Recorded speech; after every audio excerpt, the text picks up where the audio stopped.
ఉమ్మడి ఆదిలాబాద్ జిల్లాలో ఉష్ణోగ్రతలు పడిపోయాయి. కొమరంభీం జిల్లా సిర్పూర్యులో 8 డిగ్రీల టెంపరేచర్ రికార్డయింది.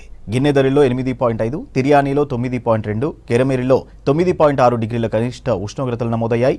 అలాగే ఆదిలాబాద్ జిల్లా సోనాలలో 9.1, పొచ్చేరా 9.4, బజారహత్నూర్ 9.5, అర్లిటి 9.8, నేరడిగొండలో 9.9 డిగ్రీల టెంపరేచర్ నమోదైంది.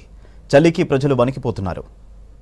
రాష్ట్రంలో రేపటి నుంచి చలి కాస్త తగ్గే అవకాశం ఉందని తెలిపారు ఐఎండీ అధికారులు. ఉత్తర భారత్ నుంచి వీస్తున్న గాలులు దిశను మార్చుకున్నాయని, దీంతో ఉష్ణోగ్రతలు పెరగొచ్చని చెప్పారు. అయితే కొన్ని ప్రాంతాల్లో మాత్రం 2-3 డిగ్రీలు తగ్గుతుందన్నారు. బంగాళాఖాతంలో ఉపరితల ఆవర్తనం ఏర్పడిందన్నారు. 22వ తేదీ నాటికి ఆవర్తనం అల్పపీడనంగా, 24 తారీఖు నాటికి వాయుగుండంగా బలపడే అవకాశం ఉందన్నారు. ఉత్తర తెలంగాణ ప్రాంతంలో మనం సివియర్ కోల్డ్ వేవ్ సిచ్యుయేషన్ ఇటు ఆదిలాబాదు, కొమరంభీము, మంచిర్యాల, నిర్మల్, నిజామాబాదు ఆ ప్రాంతంలోనూ, అలాగే మనకి పశ్చిమాన ఉన్నటువంటి మెదక్, కామారెడ్డి, సంగారెడ్డి ఈ ప్రాంతంలో కూడా 10 డిగ్రీల బిలో మనకి గత 5-6 రోజులు బట్టి టెంపరేచర్లు రికార్డ్ అవుతున్నాయండి.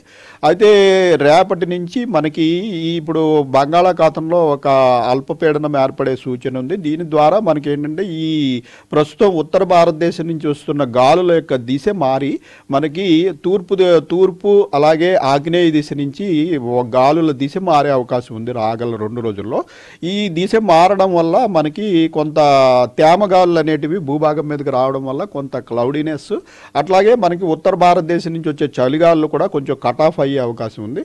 సో రాగల 2 రోజుల్లో కొద్దిగా స్వల్పంగా పెరిగే టెంపరేచర్లు 3వ రోజు నుంచి కొంచెం ఎక్కువగానే పెరిగి ప్రస్తుతం మనకి నార్మల్ టెంపరేచర్ రేంజ్ 14 నుంచి 18 డిగ్రీల వరకు ఉంటుంది. ఒక 3వ రోజు 4వ రోజుకి మనకి రాష్ట్ర వ్యాప్తంగా టెంపరేచర్లు అన్నీ కూడా 14 నుంచి 18 డిగ్రీలకి చేరుకునే అవకాశం ఉంది.